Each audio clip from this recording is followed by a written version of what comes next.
마태마가 누가복음 즉 공간복음에서 예수님이 공생의 사역을 시작하기 전에 이 세 복음서에서 이 순차적으로 기술된 공동적인 사건들이 있습니다. 그게 바로 뭔가 하니까 먼저 세례 요한의 사역이 먼저 시작하고, 그러고 나서 이 세례 요한 사역 가운데 세례를 베푸는 사역이 있지 않습니까? 거기에 수많은 죄인들이 세례에 참여할 때에 우리 예수님이 세례에 참여하십니다. 주님은 이 요한의 세례는 죄 사함의 세례이기 때문에 주님은 죄가 있는 분이 아니기 때문에 세례가 필요 없는 분이에요. 그럼에도 불구하고 세례 요한이 만류하면서 내가 어찌 당신에게 세례를 베풀겠습니까? 오히려 제가 당신에게 세례를 받아야 되지 않겠습니까? 이렇게 질문했을 때 우리 주님이 어떻게 대답하셨죠? 지금은 하게 하라. 그래서 모든 것이 협력하여 선을 이루도록, 하나님의 뜻을 이루도록 하라. 그래서 주님이 세례 요한이 베푸는 세례를 받자마자 요단강에서 나오실 때에 바로 하늘문이 열리시면서 성령이 우리 주님 머리 위에 비둘기처럼 임하였다고 기술하고 있습니다.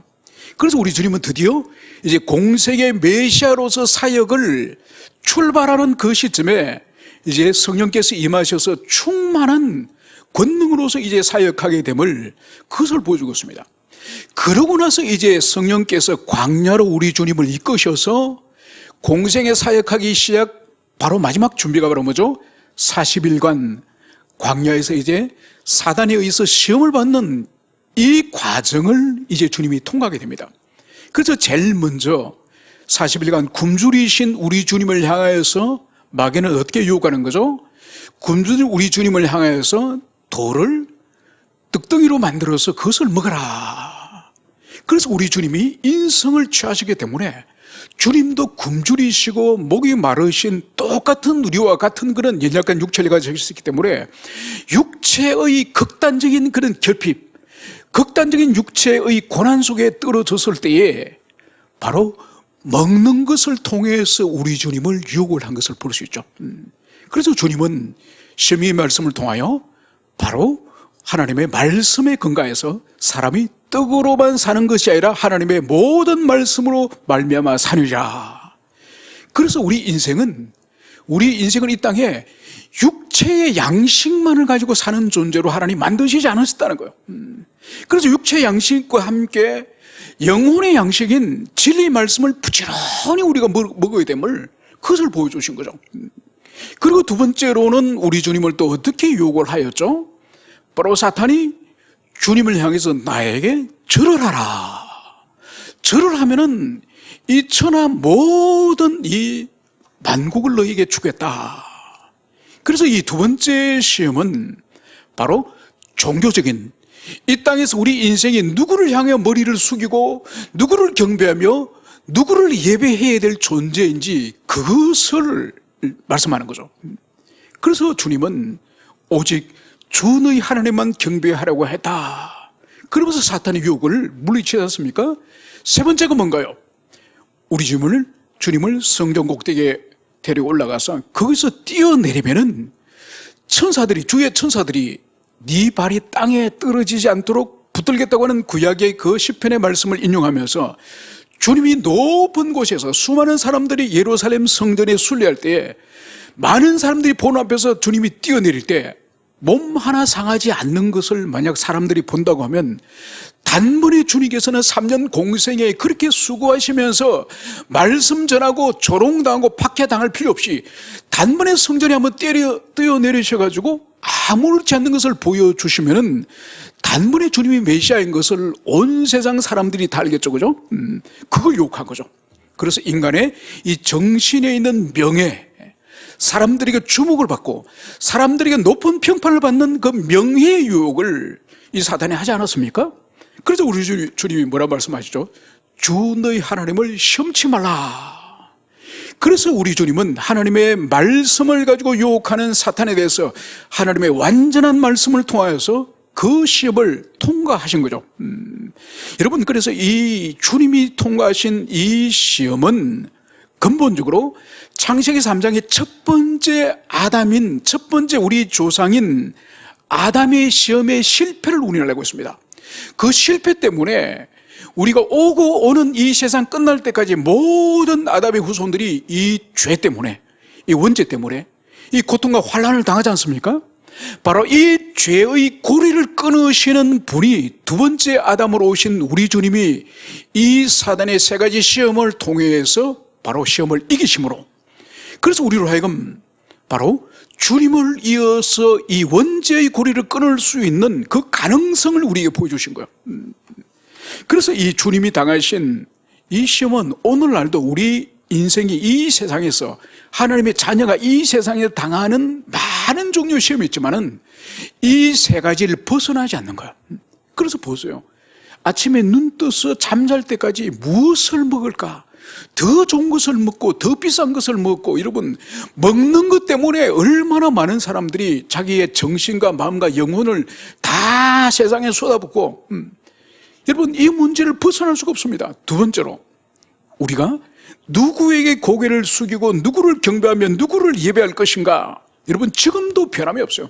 어떤 사람은 하나님을 진정으로 경배하고 예배하는 복된 사람이 있는가 하면, 어떤 사람은 돈의 머리를 숙이고, 어떤 사람은 명예의 머리를 숙이고, 어떤 사람은 쾌락에 절을 하고, 여러분 그래서 이것을 지금도 인류는 벗어나질 못하는 거예요. 마지막 세 번째로, 이제 높은 성전에서 뛰어내릴 때에 많은 사람들이 주목하게 되는 이 명예욕, 사람들이 자기를 높이 우러보게 하는, 여러분 여기에 아직도 모든 인류들이, 그리스도 안에 있는 자들은 자유하게 되었지만은 많은 사람들이 아직도 이 사람들이 나를 어떻게 평가할까, 사람들의 명예에 사로잡혀 있는 사람들이 얼마나 많은지 모릅니다. 그래서 이 세 가지의 유혹을 우리 주님이 통과하심으로 드디어 주님은 공생의 사역을 시작할 수 있는 그런 조건이 되었음을 보면서, 이제 오늘 드디어 공생의 사역의 첫 사역이 오늘 시작되는 것을 누가복음에서는 보여주고 있습니다. 이제 본문으로 이제 들어가도록 하겠습니다. 예수께서 성령의 능력으로 갈릴리에 돌아가시니 그 소문이 사방에 퍼졌고 친히 여러 회당에서 가르치심에 무사람에게 칭송을 받으시더라. 이제 주님은 세례를 받으시고 시험을 통과하시고, 이제 주님은 성령의 능력으로 갈릴리로 돌아오셨다. 이 말씀을 여기서 하고 있습니다. 여러분 주님께서 성령의 능력으로 이제 고향 갈릴리로 오신 거예요. 여러분 주님의 생애는 처음부터, 잉태로부터 마지막 이 땅을 떠나서 승천하는 그 순간까지 성령과 무관한 순간은 한순간도 없습니다. 그분의 잉태 자체가 바로 남녀의 혼인에 의한, 혼인 생식에 의한 잉태가 아닌 성령에 의한 잉태로부터 시작하여서, 바로 그분이 메시아로 취임할 때 요단강에서 성령이 강림을 하시지 않습니까? 그리고 그분이 이제 시험을 받기 위해서 강야로 이제 나가실 때도 성령의 인도하심을 받고 광야로 나가셨죠. 그리고 이제 그 시험이 끝내고 공생의 사역을 시작할 때에 갈릴리 고향으로 오실 때도 지금 성령의 능력에 충만한 가운데 오신 것을 볼 수 있습니다. 여러분 예수님은 사실 성령의 능력이 필요 없으신 분이에요. 그분은 삼일째 하나님의 본체이시기 때문에 권세와 능력에 있어서는 성령의 능력이 필요 없음에도 불구하고 성령의 능력을 그분이 원하셨고, 그리고 그것을 아버지께 주셨고, 그리고 항상 성령을 의지하는 삶을 그분이 사셨습니다. 하느님이심에도 불구하고. 여러분 그렇다고 한다면은 아무것도 아닌 우리들은 얼마나 성령을 의지하고 성령을 붙들고 성령님과 함께하기를 우리는 간절히 그것을 사모해야 될까요? 그래서 우리 인생에 성령을 의식하지 않고 성령의 도우심을 간구하지 않는 것은 얼마나 불신앙인지 몰라요. 여러분 그래서 성경에서는 성령님과 관계되어지는 성도의 삶 가운데서 성령을 소멸치 말라, 이 말씀이 있습니다. 그리고 성령을 근심하게 하지 말라. 여러분 성령님은 하나님이에요. 무슨 비누처럼, 비누를 많이 이렇게 막 몸을 씻고 하면 점점 작아지다가 나중에 어떻게 됩니까? 비누가 사라져버리죠. 소멸되는 겁니다. 여러분 성령님을 소멸한다는 그런 뜻이 아니에요. 우리 속에 성령님이 내주하시고 영원히 떠나지 않으시지만은 우리 속에 마치 성령님이 안 계시는 것처럼, 우리 속에서 역사하지 않는 것처럼 그런 상황이 있을 수 있다는 거예요. 그리고 여러분, 성령을 근심하게 하지 말라. 여러분, 성령님은 삼위 하나님 중에 한 위이시고 인격적인 존재예요. 그래서 성도가, 우리 그리스도인이 어떤 삶을 사냐에 따라서 주님은 우리 안에서 근심하신 분이에요. 그러면 주님을 성령 하나님을 소멸시킨다, 근심케 한다, 이 본질이 뭔지 아십니까? 바로 성도가 죄와 불순종 가운데 살아갈 때에 성령이 우리 안에서 거룩한 역사를 주님이 행하지 않으세요. 우리가 불순종하고 죄를 지으면, 그리고 그런 불순종과 죄 가운데서 성령님이 근심하는 거예요. 근심을. 여러분, 우리가 자녀를 키울 때도 자녀가 학교 가서 막 우등상을 받아오고 메달을 받아오고 칭찬받을 만한 그런 일을 하면 정말 기쁘지만은 학교 갔다 오는데 머리가 깨져온다든지, 아니면 다음날 선생님이 호출을 해가지고 당신 아들이 이 애를 줍해가지고 지금 전치 사주가 나왔는데 어떡할 거냐고. 여러분, 자식이 그러면은 부모 마음에 근심이 되죠. 그죠? 똑같은 거예요. 우리 속에 계시는 성령님에게 우리가 죄와 불순종의 삶을 계속 살면은 그분이 우리 안에 계시지만은 마치 안 계시는 것처럼, 소멸시키려는 것처럼 그렇게 주님이 우리 안에서 역사하지 않거나 아니면 깊은 슬픔 가운데 잠긴다는 것을 볼 수 있습니다. 그래서 우리가 얼마나 날마다 성령을 의식하면서 살아야 되는지 그것을 보여주고 있습니다. 아무튼 주님께서는 시험을 통과하신 이후에 제일 먼저 가신 곳이 오늘 갈릴리에 돌아가셨다, 이 말씀을 여기서 하고 있습니다. 여러분, 우리 속담에도 이런 말이 있지 않습니까? 우리 속담에도, 아니, 사람은 낯서면 서울로 가고 말은 낯서면 제주도로 간다, 이런 우리 속담도 있지 않습니까?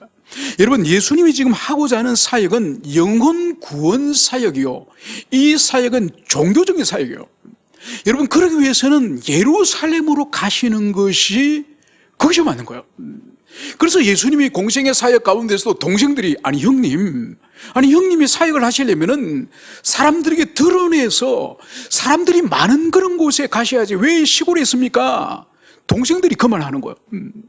여러분, 그런데 우리 주님은 예루살렘에 대제사장들도 있고 거기 유명한 바리새인들이나 서기관들이나 랍비들이 있는 그들이 가서 대결해서 그들을 논리적으로 격파하는 신학적 논쟁이 아니라 바로 이 팔레스타인의 가장 북쪽의 변방, 바로 그 위에는 두로와 시돈 이방 땅이 있는, 그래서 이 갈릴리는 예루살렘 사람들이 볼 때는 그 이방 지역이에요.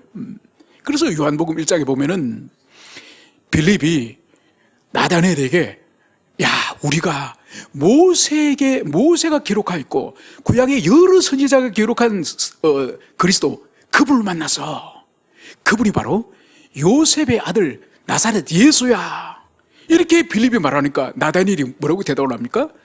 나사렛에서 무슨 선한 것이 날 수 있느냐.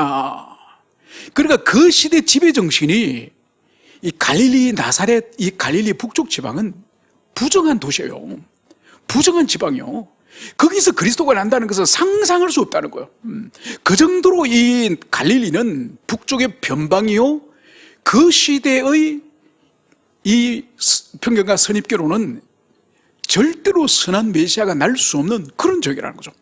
바로 그곳에 우리 주님이 오늘 공생의 사역의 첫 발을 디디는 것을 볼 수 있습니다. 이것은 뭔가 하니까 주님은 중심에서부터 사람들이 주목받는 정치 1번지, 종교 1번지, 예루살렘 이런 데부터 사역을 시작하신 분 아니에요. 그래서 주님은 갈릴리로부터 시작해서 나사렛, 가버나움, 제일 마지막에 예루살렘의 마지막에 올라가셔서 거기서 십자가에 죽으시지 않습니까? 그래서 주님의 이 사역의 방식은 우리 세상이 가지고 있는 중심에 서기 원하고 사람들에게 주목받기 원하고 사람들에게 초점을 받기를 원하는 이 세상의 가치와는 전혀 다른 것을 보여주는 것이 바로 주님이 공생의 첫 발걸음을 갈릴리에서 시작하는 이것을 여기서 볼 수 있습니다. 그러면서 주님은 이 갈릴리 여러 회당에서 가르치시면서 무사람들에게 칭송을 받으시더라. 여러분, 주님은 갈릴리 회당 여러 곳에서 주님은 말씀 사역을 하셨음을 볼 수 있습니다. 여러분, 여기서 회당이라고 하는 이 단어에 대한 의미를 우리가 이해해야 됩니다. 여러분, 구약 시대 때 기원 586년 바벨론의 포로로 끌려가기 전, 그 전에는 이스라엘 백성들의 이 신앙 공동체의 중심지가 예루살렘, 그 가운데도 성전이지 않습니까? 그런데 586년도에 성전이 다 파괴돼 버리는 거죠. 그리고 이스라엘 백성은 바벨론으로 포로로 끌려갑니다. 그런데 바벨론에 가서도 이 사람들이 안식일이 되면은 안식일을 지켜야 될 거지 않습니까? 그런데 바벨론에는 예루살렘 성전이 없는 겁니다. 그래서 이 사람들이 생각해낸 것이 바로 뭔가 하니까 이 이방 땅에서 안식일을 지키고 예배를 지키고 그리고 율법을 가르치고 그리고 이 유대인 공동체 안에 중요한 행사나 사역이 있을 때에 모여야 될 그 장소, 바로 회당을 만든 거예요. 그래서 이 시나고고, 이 회당은 이 성인 남자 10명 이상이 모인 동네이면은 다 회당을 설립할 수 있도록 유대인들이 그런 자기들의 규정을 만든 거죠. 그래서 이것은 포로로 돌아온 이후에도 이 팔레스타인 전역에 회당이 있었습니다. 물론 헤롯 성전이 있음에도 불구하고 심지어 예루살렘 안에도 회당이 있었습니다. 그 정도로 유대인들에게 이 안식일 예배와 율법 교육 그리고 유대인들의 행사에 있어서 중요한 위치가 바로 이 회당이라는 것을 볼 수 있습니다. 그래서 주님은 이 회당을 계속 돌아다니시면서 거기서 예배를 드리시고 거기서 하나님의 말씀을 가르치셨다고 말씀을 하고 있습니다. 그러면서 오늘 16절에 보면 주님이 드디어 자라나신 곳 나사렛에 이르사, 이제 주님이 성장하였던 고향 동네 나사렛에 이제 주님이 오셨습니다. 바로 여기서 오늘 주님께서는 안식일에 늘 하시던 대로 회당에 들어가서 성경을 읽으려고 서심해 이제 고향 회당, 고향 나사렛 회당에 주님이 이제 안식일에 들어가신 거예요. 그래서 들어가셔서 늘 하시던 대로 이제 회당에 들어가서 성경을 읽으려고 이제 서신 거예요. 여러분, 회당에는 기본적으로 회당을 관리하는 회당장이라고 불리는 직책을 가진 사람들이 한 10명 내외가 있습니다. 이 사람들은 어떤 사람은 회당에서 이 성경을 관리하는 사람도 있고 또 어떤 사람은 이 성경을 그날 낭독하는 사람도 있고 또 회당 안에 이 성경함이 있습니다. 이 성경함을 관리하는 사람도 있고 여러 가지 역할들을 서로 나누어 가지고 이 회당장들이 회당을 관리하는 거죠. 그런데 보통 그렇게 예배를 드리다가 낯선 랍비라든지 낯선 교사가 온다든지 그러면 그 사람에게 특별히 성경을 그날 안식일날 강해를 해달라고 부탁을 합니다. 그러니까 주님이 이제 공생의 사역을 위해서 세례받으시고 광야에 이제 시험 받으시고 그리고 갈릴리 여러 회당을 다니시면서 이제 말씀을 전하시다가 이제 나사렛 고향 동네로 왔으니 아마 상당히 긴 시간 동안에 주님이 이 고향 동네에 머물지 않았을 거예요. 그래서 여행 가셨다가 오랜만에 돌아온 것으로 이 고향 사람들에게 보인 거죠. 그래서 주님께 이 성경을 드린 거예요.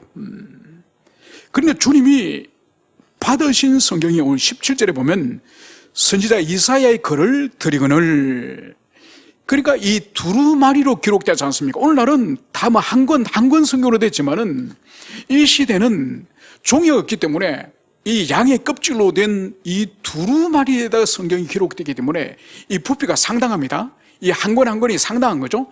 특히 이사야 말씀 같은 경우에는 66장으로 되니까 방대한 말씀이에요. 이 말씀을 딱 우리 주님께 주셨는데 오늘 보십시오.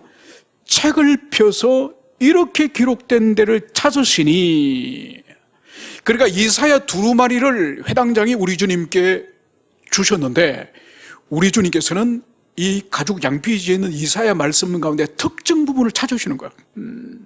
여러분, 우리 성경은 오늘날 보면 보세요.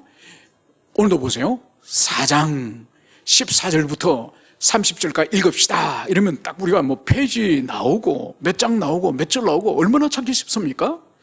여러분, 예수님 시대 때 구약 성경은 그냥 이 양피지 이 바닥에 쉼표도 없고 장들도 없고 그냥 빽빽한 거예요. 그걸 찾아내야 되는 거예요. 그래서 주님이 본인이 원하시는 한 부분을 찾아서 이제 주님이 읽기 시작하십니다. 그것이 바로 오늘 18절의 내용입니다. 주의 성령이 내게 임하셨으니 이는 가난한 자에게 복음을 전하게 하시려고 내게 기름을 부으시고 나를 보내사 포로된 자에게 자유를, 눈먼 자에게 다시 보게 함을 전파하며 눌린 자에게 자유롭게 하고 주의 은혜의 해를 전파하게 하려 하심이라 하였더라. 아멘. 여러분, 오늘 18절과 19절이 오늘 우리 주님 읽으신 이 본문은 구약성경 이사야 가운데에 이사야 61장의 말씀이에요. 61장의 말씀 중에 일부분을 읽으셨는데 이 말씀은 이사야서 가운데에 메시아에 관련되어지는 말씀이 많이 등장합니다. 이사야 말씀에는. 그 가운데 오늘 18절과 29절은 메시아께서 오시면은 장차 무슨 사역을 하실지 그분의 사역을 계시한 거예요. 여러분, 이사야는 우리 주님이 이 땅에 사람으로 태어나시기 전에 700년 전에 사역했던 사람이에요. 그리고 700년 전에 이사야가 700년 후에 오실 우리 주님이 어떤 사역을 본질적으로 하실 것인지가 기술된 것이 이 18절과 19절이에요. 이제 그분의 본질적 사역을 우리가 살펴보도록 하겠습니다. 주의 성령이 내게 임하셨으니, 여러분, 오늘 이 말씀의 주체는 우리 예수님 메시아 본인이에요. 성령님이 내게 임하셨으니, 요단강에서 성령님을 받으셨죠, 그죠? 임하셨으니 이는 왜 성령을 받았냐? 왜 아버지 하나님께서 성령님을 예수님에게 보여주셨냐? 그 보내주신 목적을 주님은 이렇게 말씀하십니다. 가난한 자에게 복음을 전하게 하시고 내게 기름을 부으시고 나를 보내서 포로된 자에게 자유를, 눈먼 자에게 다시 보게 함을 전파하며 눌린 자에게 자유롭게 하고. 여러분, 우리가 여기서 오늘 예수님이 말씀하시는 가난한 자, 그리고 포로된 자, 눈먼 자, 눌린 자, 여러분, 이것을 문자적으로 해석을 하면 안 됩니다. 그래서 보세요. 가난한 자라고 한다면은 우리가 일반적으로 생각할 때는 돈이 없는 가난한 사람, 궁핍한 사람, 그것을 생각하는 그것이 아니라 그런 의미가 아니에요. 그리고 여기에서 포로된 자, 포로의 뜻이 뭔가요? 우리가 요즘도 지금 우크라이나 전쟁이 아직 안 끝나서 보지만은 가끔씩 이 포로들을 보지 않습니까? 이 포로라고는 이 단어가 가진 원래 의미는 전쟁포로 말하는 거예요. 그래서 이것은 전쟁포로에게 자유를 준다는 뜻이 아니에요. 그리고 눈먼 자, 여러분, 눈이 멀다고 하는 장님을 말하지 않습니까? 장님에게 주신 것이 아니에요. 그리고 눌린 자, 여러분, 눌린다는 뜻이 뭔가요? 무거운 짐을 이제 지고 일어나려고 하는데 그 짐이 얼마나 무거운지, 그 짐이 그 사람을 이제 꽉 누르는 그런 문자적인 의미가 아니에요. 여러분, 여기서 주님 말씀하신 이 뜻은 첫째, 가난한 자라고 말할 때에 물질적으로 궁핍하고 가난한 자를 의미하는 것이 아니라 이 말씀은 마태복음에 비춰보면 훨씬 더 이해할 수 있는 거죠. 우리 주님이 심령이 가난한 자는 천국이 저희 것이라. 여러분, 이 심령의 가난한 놈을 말하는 거야. 여러분, 이 심령의 가난함의 의미는 본질이 뭔가 하니까 하나님 앞에 자기를 비춰볼 때에 너무나도 자기의 소망이 없는 거예요. 그래서 오직 하나님만 바라보고 그분만 붙들고 그분만 의존하고자 하는 이 열려진 마음, 이 가난한 마음, 이 상태를 말하는 거예요. 바로 이 가난한 심령의 가난한 자들에게 복음이 들어가는 거예요. 복음이 전달되는 거예요. 여러분, 그래서 등 따시고 배부르고 이 세상에 부족함이 없는, 아쉬운 것이 없는 사람은 아무리 천날 백날을 여러분 교회를 다녀도 복음이 심겨지지 않아요. 자기 자신이 얼마나 소망이 없고 얼마나 더러운 인생이며 죄인인 그것을 인정하고 각성한 자에게 복음이 심겨지는 거예요. 두 번째로, 이제 주님께서는 포로된 자에게 자유를, 여러분, 여기서 포로됐다고 하는 이 의미 또한, 전쟁 포로를 말하는 것이 아니죠. 여러분, 오늘날 우리 인생 가운데에 포로된 사람들이 얼마나 많은지 몰라요. 여러분 보세요. 마약에 포로된 자들, 여러분 게임에 포로된 자들, 그리고 여러분 때로는 이 음란에 포로된 자들, 쾌락에 포로된 자들, 명품에 포로된 자들, 술에 포로된 자들, 담배에 포로된 자들, 여러분, 얼마나 자기 인격이 사로잡혀서 끌려다니는 그런 사람이 얼마나 많은지 몰라요. 여러분, 진정한 인격의 자유를 누리는 사람들은 이 세상에 아마 극소수일 거예요. 심지어 교회 안에도 포로된 자들이 얼마나 많은지 몰라요. 바로 이렇게 포로된 자에게 주님께서는 자유를 주기 위해서 오셨다는 거예요. 여러분, 그래서 진실로 그리스도 예수의 권능을 믿고 그분의 인격을 굳세게 믿는 자들에게는 어떤 포로됨도 하나님이 끌어주세요. 그걸 믿어야 되는 거예요. 그래서 담배 골초였던 사람들의 이 간증 가운데에 들어보면은, 그러니까 술, 담배를 그렇게 수십 년을, 30년, 40년을 그렇게 탐닉을 하다가도 주님을 깊이 만나고 나서 어느 날 담배 연기를 맡으면은 막 매섭게 온 거예요. 그래서 담배를 피우고 싶지 않은 거예요. 그래서 전에는 술을 막 말술을 막 이 소주를 10병, 20병을 마시는 사람이 한 잔 마시면 그냥 쓰러지는 거예요. 완전히 체질을 성령께서 체질을 바꿔버리시는 거예요. 여러분, 그래서 이런 포로됨 가운데서 자유를 성령님이 주시는, 하나님이 주시는 거예요. 그 일을 하시기 위해서 예수님 오셨음을, 이것을 말씀하시는 거예요. 여러분, 눈먼 자에게 다시 보게 함을, 여러분, 눈이 멀다는 뭔가요? 우리 눈이 무슨 역할을 하죠? 눈은 우리 인생에 있어서 사리 분별을 하는 것이 눈이에요. 보지 못하면 분별을 못해요. 그런데 우리가 눈이 있지만은, 이 눈이 있지만, 육신의 눈은 있지만은, 여기서 말하는 눈먼 것은 단순히 이 눈이 멀은 맹인을 말하는 것이 아니에요. 영적이고 정신적인 분별력을 말하는 거예요. 그래서 여러분, 이 세상에 보세요. 환난과 고난을 당하는 사람의 대부분의 원인은 이 분별력이 없는 거예요. 영적 분별력, 눈이 멀은 거예요. 그래서 자기가 이것이 내 인생의 최고다, 최선이다, 이것이 내 뜻이다, 여러분, 자신이 선택해놨고 불행한 사람이 이 세상에 가득합니다. 그래서 이 세상에 진실로 불행으로부터 벗어나는 유일한 길은 눈먼 눈이 다시 분별의 능력을 가져서 바른 것을 선택하고 옳은 것을 선택하고 선한 것을 선택하고 의로운 것을 선택할 수 있는 이 눈먼 것으로부터 회복되어지는 이것을 우리가 구해야 돼요. 심지어 교회 안에서도 이 눈먼 사람이 얼마나 많은지 몰라요. 자기 욕심에 눈물고, 자기 야망에 눈물고, 자기 쾌락에 눈물고, 자기 탐욕에 눈물어서 잘못된 것을 선택하는 이것이 얼마나 많은지 몰라요.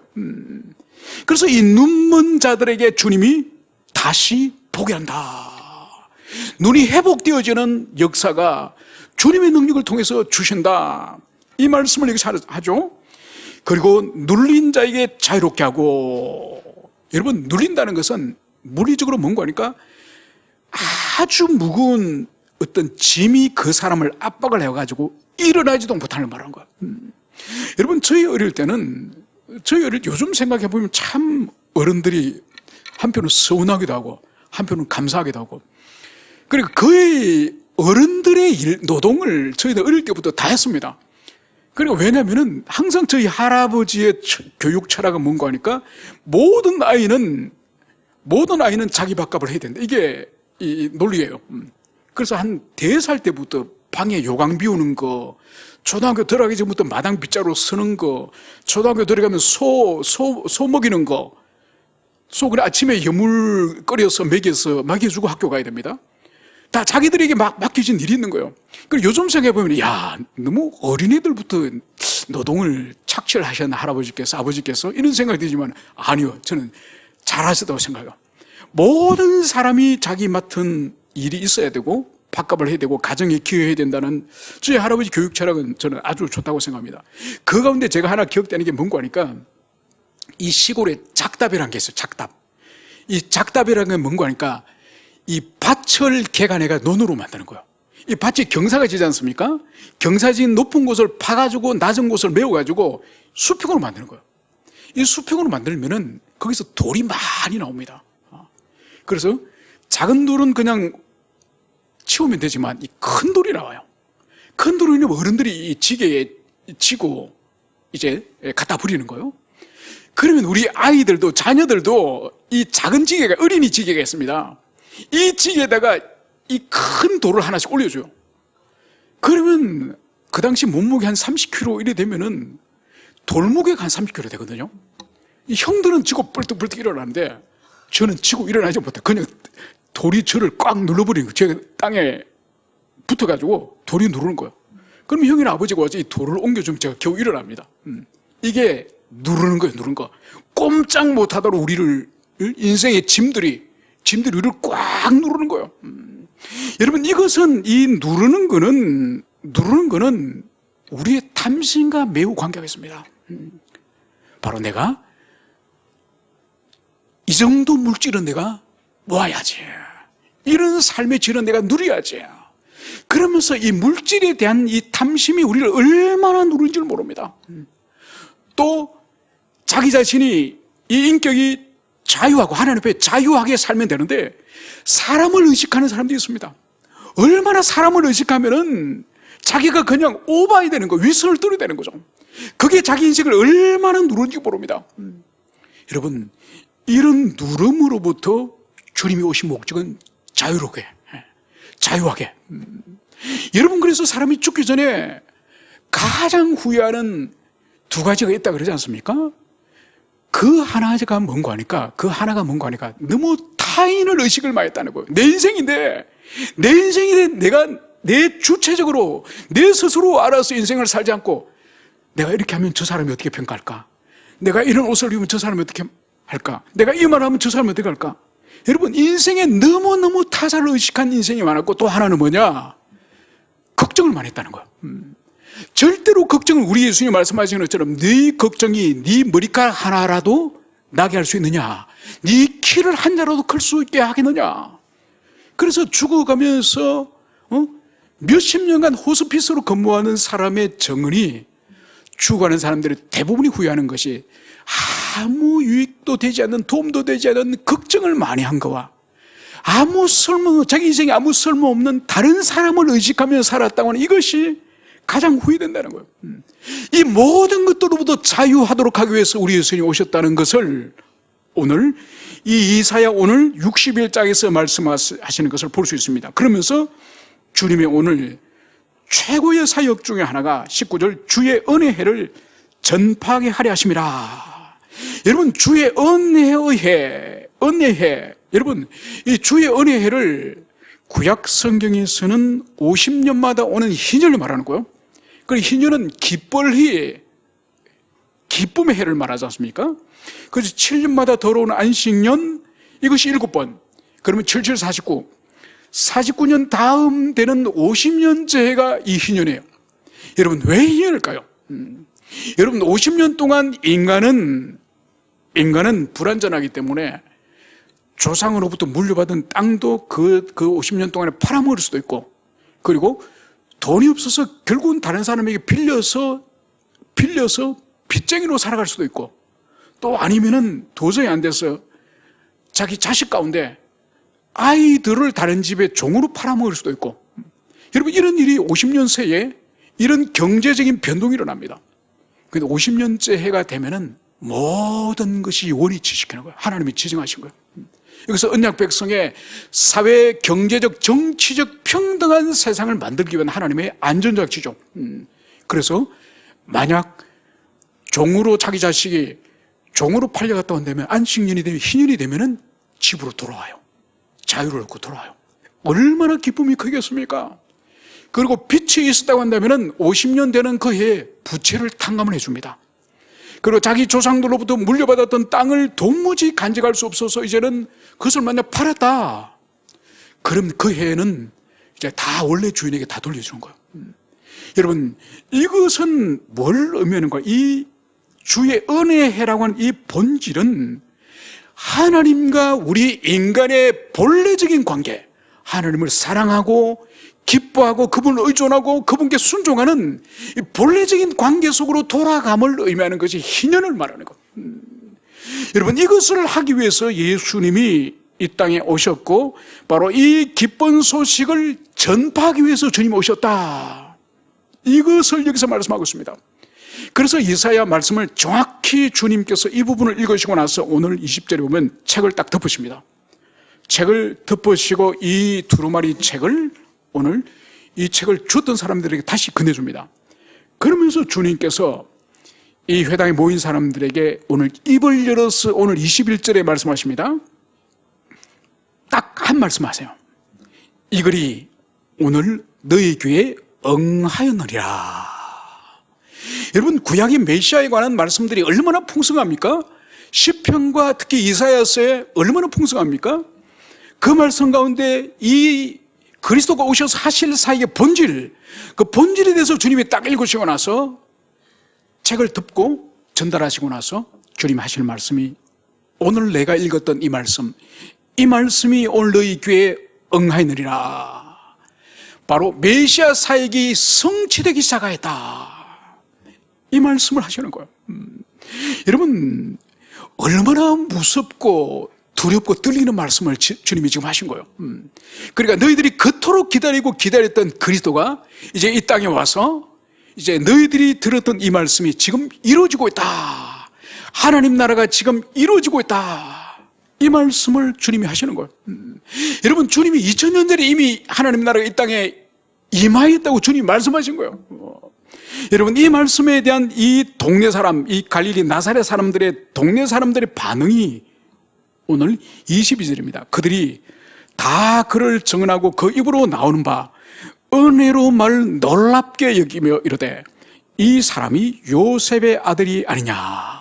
여러분, 오늘 이 동네 사람 나사렛 이 사람들은 두 가지 반응을 보입니다. 오늘 그들이 다 그를 증언하고 그 입으로 나오는 바 은혜로 말을 놀랍게 여겨. 여러분, 먼저 이 사람들은 주님의 이 가르침 말씀 사역에 대해서 감탄하고 놀라는 거예요. 왜냐하면 주님의 말씀은 바리새인과 서기관과 달리 권세가 있는 말씀이라고 그래요. 그러니까 영혼을 파고들고 영혼에 충격을 주는 그는 놀라운 말씀이라는 것에 대해서 이들이 지금 충격을 받는 겁니다.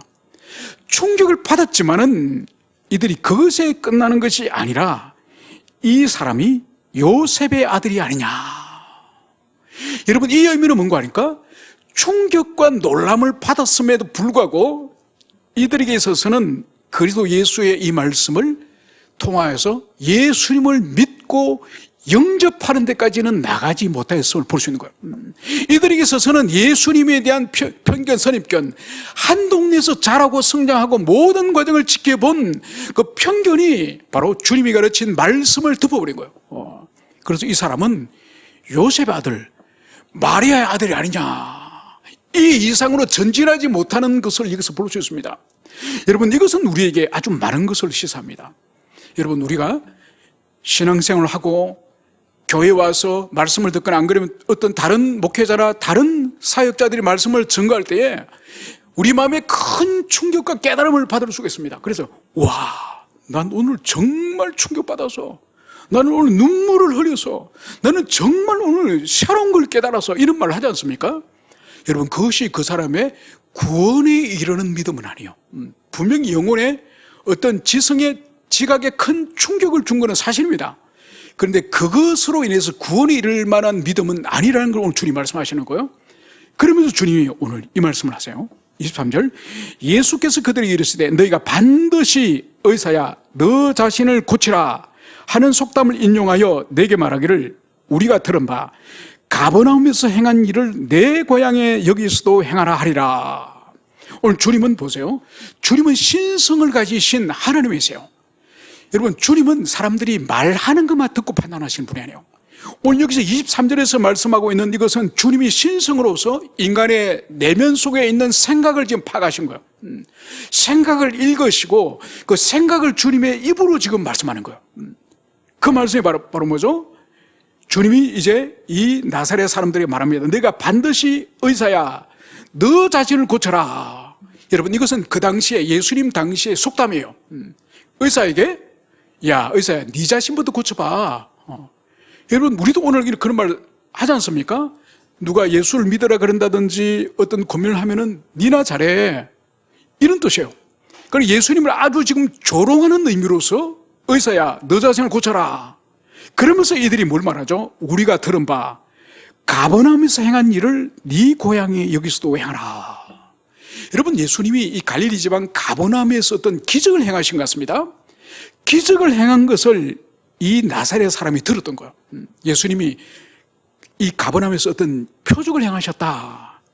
그래서 네 자신부터 고쳐라 이 말을 하면서 이 동네, 이 나사렛 동네에서도 가버나움에서 행했던 것처럼 기적을 한번 일으켜봐, 우리가 믿어줄 테니, 이런 마음을 이 나사렛 사람들이 가지고 있는 것을 주님이 그 중심을 깨뜨려 보시고 주님이 지금 지적하시는 거예요. 그러면서 주님께서 오늘 두 가지 사례를 말씀하십니다. 구원 얻을 만한 믿음은 어떤 사람인지를 두 사례를 말씀하시면서 오늘 25절과 27절에서 오늘 주님은 이렇게 말씀하십니다. 내가 참으로 너에게 이르노니 엘리야 시대에 하늘이 3년 6개월간 닫히어 온 땅에 큰 흉년이 들었을 때에 이스라엘에 많은 과부가 있었으되 엘리야가 그중 한 사람에게도 보내심을 받지 않고 오직 시돈 땅에 있는 사렙다 한 과부에게 뿐이었으며, 여러분 이것은 열왕기상 17장에 등장하는 이제 엘리야가 갈멜산 전투에서 싸워서 이기고 나서 그리고 이제 이세벨에게 쫓기지 않습니까? 쫓겨서 이 엘리야가 어디로 가는가 하니까 저 북쪽 이방 땅, 이 시돈 땅으로 갑니다. 이 시돈이 이 엘리야가 싸웠던 바알 종교의 원산지가 시돈이에요. 하나님이 시돈을 보내는 거예요. 놀랍죠, 그죠? 이 원수의 본거지로 보내는데 거기서도 가뭄 때문에 사람들이 다 굶어 죽는 거예요. 그런데 이 사렙다 이 성에 딱 들어가니까 이 과부가 한 명이 한 사람이 나와가지고 나무 가지를 줍고 있는 거죠. 그 과부는 이제 마지막으로 남은 밀가루 한 줌과 기름 몇 방울 가지고 이거로 빵을 구워가 먹고 나서 자기 아들과 이제는 굶어 죽기로 작정하고 마지막 빵을 이제 구우려고 이 나무 가지를 주워 놓은 거죠. 그런데 엘리야를 딱 만난 거죠. 그래서 엘리야가 이보시오. 당신 집에 가서 빵을 하나 구워가지고 나에게 오시오. 그러니까 과부가 뭐라 그럽니까? 아니 이제 마지막 남은 밀가루 가지고 구워가지고 내 아들과 마지막으로 먹고 죽으려고 작정하는데 그걸 달라고 그럽니까? 안 됩니다 이렇게 말하잖아요. 가서 빵을 구워서 나오는 거예요. 빵을 구워서 하나님의 종 엘리야에게 대접을 하는 거예요. 그러고 나니까 이 집에 3년 6개월 동안 이 밀가루통에 밀가루가 계속 쏟아부어도 계속 나오는 거예요. 이 기름병에 기름을 쏟아부어도 이 작은 병 안에 3년 6개월 동안 계속 나오는 거예요.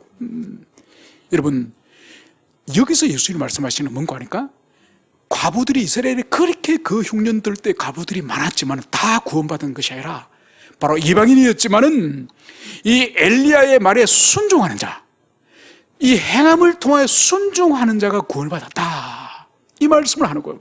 그리고 더 나아가서 엘리사 시대 때 이스라엘에 많은 나병 환자가 있었으되 그중 한 사람도 깨끗함을 얻지 못하고 오직 수리아 사람 나만뿐이었더라. 여러분 이것은 열왕기하 5장에 등장하는 거예요.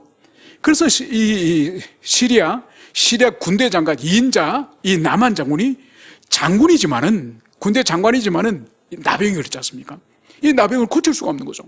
그 집안에 포로로 끌려와 있던 이 유대인 이 여자 계집종이 아이고 사마리아에 가면은 우리 엘리사 선지자님에게는 나병 고치는 거는 일도 아닌데 그분에게 가면은 금방 고칠 텐데 이렇게 여주인에게 말했더니 이 여주인이 남편에게 이야기를 해가지고 엘리사를 만나러 왔지 않습니까? 엘리사로 만나러 왔더니 그래도 시리아가 큰 나라의 이 군대 장관인데 문도 열어주지 않는 거죠.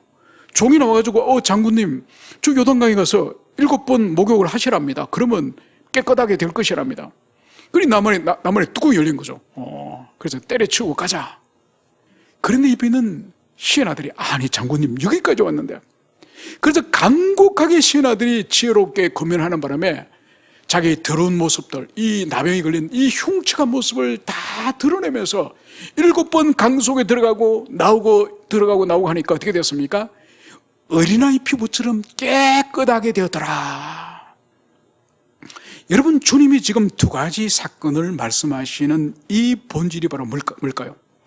바로 구원을 가져다 주는 믿음은 어떤 지성적인 충격, 말씀을 듣고 내가 놀랐어, 정말 충격적인 말씀이야, 새로운 깨달음이야, 내가 눈물을 흘려서, 여러분 그것이 구원을 보장하는 것이 아니에요.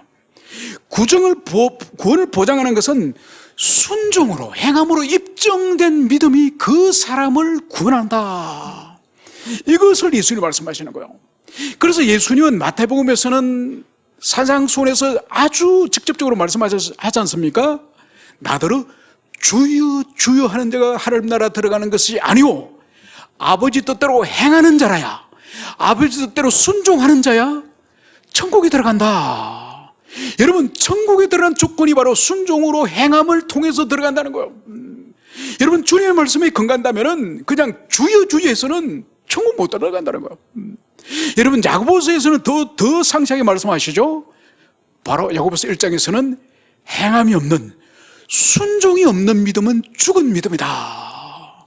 여러분, 죽은 믿음은 구원을 받을 수 있습니까? 구원에 이룰 수 있습니까? 아니에요, 여러분. 그래서 예수님이 오늘 이 고향 동네, 나사렛 동네 사람들 향해서 두 사건을 예화로 드는 것은 이 사람들이 회당에서 예수님의 설교 사역을 통해서 놀라운 지적 충격을 받았습니다. 깜짝 놀라는 그 어떤 그런 감격은 이들이 입었지만은, 그러나 이 사람들에게는 구원받을 만한 순종의 믿음, 예수 그리스도를 영접하는 그런 믿음이 이 사람들에게 없었던 거예요.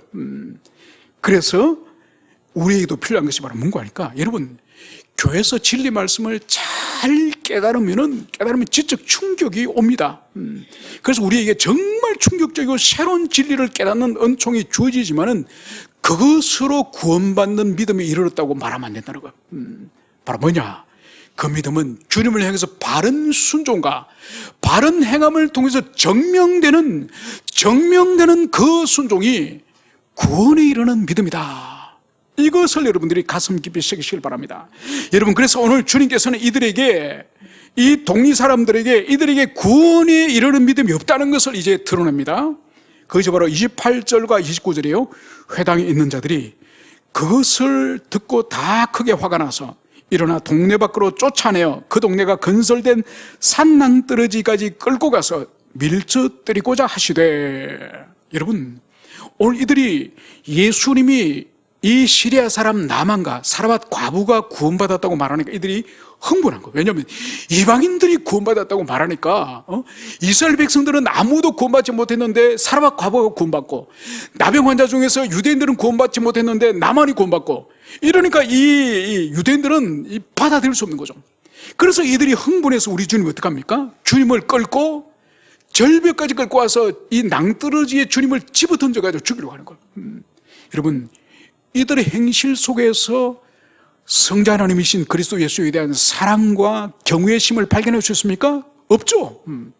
이들에게 지금 드러나고 있는, 이 밖으로 드러난 이 행실은 하나님에 대한 적대감, 분노, 심지어 하나님이라 할지라도 자신들을 마음에 들지 않으면 하나님이라도 죽이고자 하는 이 하나님에 대한 적대감으로 충만한 이런 영혼의 상태를 그들의 행동을 통하여서 보여주는 거예요. 여러분, 그렇기 때문에 우리 내면의 참된 믿음과 참된 하나님의 사랑과 이웃 사랑은 우리의 인격과 삶을 통해서 반드시 드러나는 거예요. 그리고 우리 속에 구원받지 못한, 구원에 이르지 못한 믿음과 인격이 있다고 한다면 그것도 반드시 드러납니다. 숨겨지지 않는 거예요. 참된 믿음도 밖으로 드러나는 것이고 거짓된 믿음도 드러난다는 것을, 이것을 오늘 이 나사렛 동네 사람을 통해서 오늘 정확하게 주님이 보여주시는 거예요.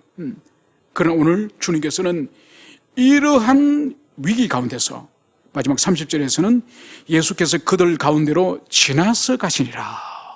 여러분, 오늘 성경에서는 예수님이 어떤 표적을 행했다, 기적을 행했다는 기술은 없지만은 이 분노로 우리 주님을 죽이려고 하는 이 사람들 사이에 아주 유유자적하게 통과하여 지나가는 걸 볼 수 있습니다.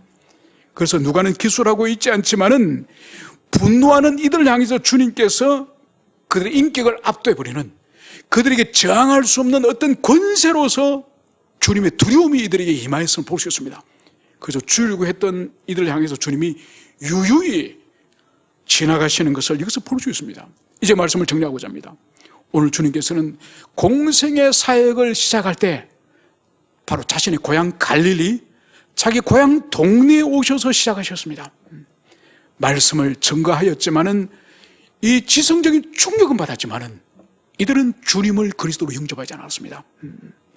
그래서 주님께서는 사라밧 과부의 비유와 그리고 나만 장군의 비유를 통해서 구원받는 믿음은 행함과 순종을 통해서 증명되어진다고 하는 이것을 올려서 볼 수 있습니다. 우리 또한 우리 믿음이 단순히 새로운 성경 지식을, 신학 지식을 아는 데서 머무는 것이 아니라 바로 진리 말씀이 우리에게 원하는 바를 우리가 순종하는, 우리가 어떤 희생과 어떤 대가를 지불한다 할지라도 기꺼이 순종하고자 하는 그 마음을 가졌을 때에 성령님께서 우리에게 순종할 힘을 주신다는 것을 여러분들이 가슴에 새기시기를 축원합니다. 함께 우리 기도하시겠습니다.